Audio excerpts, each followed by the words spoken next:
Here we are about, I don't know, hour and 45 minutes, 2 hours in. So the beef is kind of doing its thing. It's rendering. It's getting still a little bouncy. I want to be able to just push my finger right through it. So another hour or so, hour and a half. We'll see. Then what I'm going to do is I like to make the sauce like gravy kind of. So what I do is I'll reduce it a little, and then I'll whiz it up either in the food processor, the blender, or with the the little stick thingy, and kind of instead of being like little pieces that you can still identify as carrot or onion or celery or whatever, it gets kind of, I don't know, it turns into like gravy, kind of thickens itself. And I don't know, I have one more bottle of Coke. I only added one bottle of Coke, 12 ounces. So I'm thinking that I might have to add another bottle and then further reduce it to kind of have the flavor. And then, pour the gravy over the meat and maybe some potatoes or noodles or something like that. Yeah, that's where we're at. One more video when we're done cooking.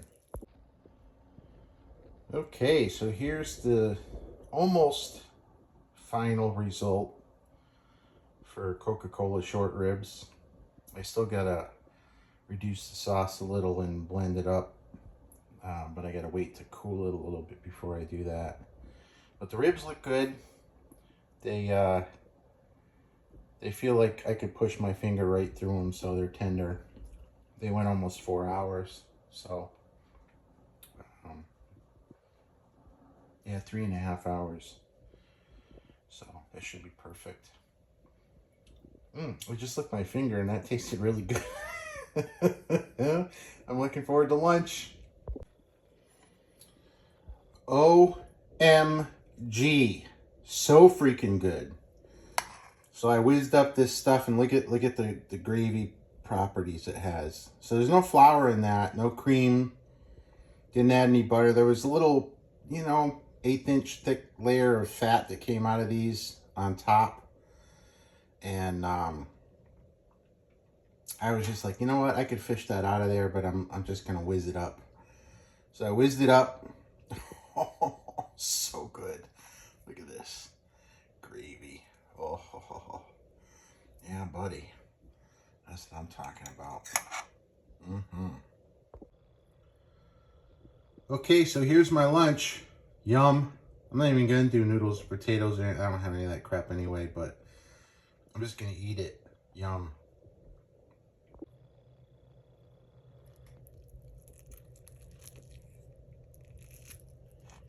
Yeah, buddy. That's what I'm talking about.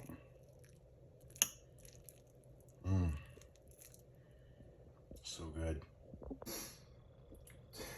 12 seconds later. So in case you're wondering what's in it, started by sauteing onions, carrots, and celery.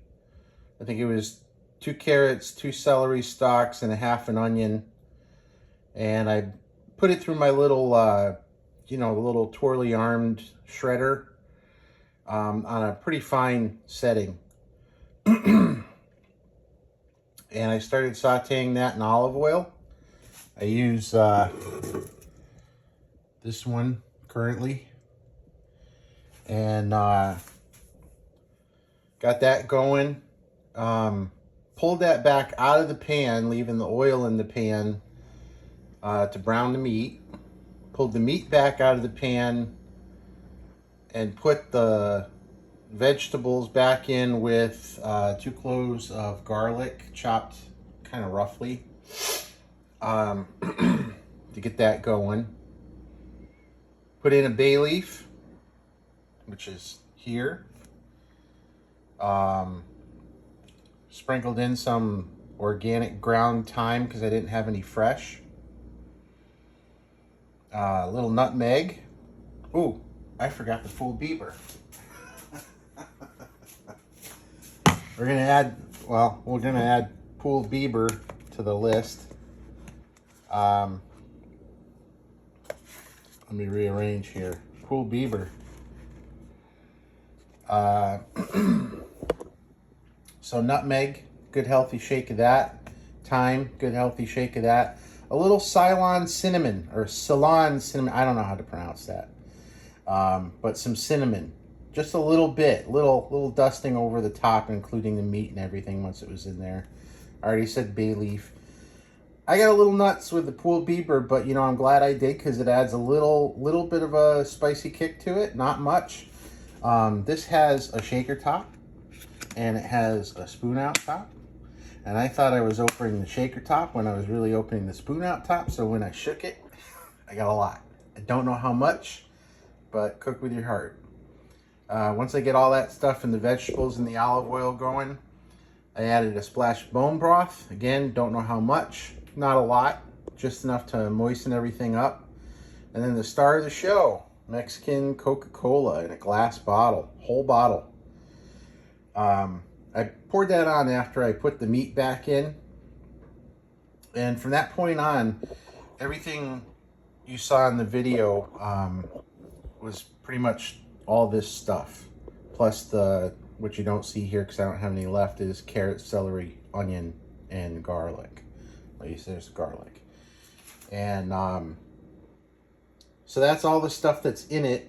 And I would just say cook with your heart. I didn't do the tomato paste. Kind of glad I didn't, but next time I'm going to try it that way and see if it's better or worse or, you know, as good. And then all I did was cook it on a stove top, crack the lid, the lowest heat my burner, this burner will do. It's the second biggest burner. And let it go for about, I don't know, 2.5 hours. Then I put the oven on 325, put the whole lot in there. Went another, I don't know, hour. And the last half hour, 40 minutes, I took the lid off to brown up the meat, and I was flipping the meat when it got a good color on one side. I'd flip it over and do the other side.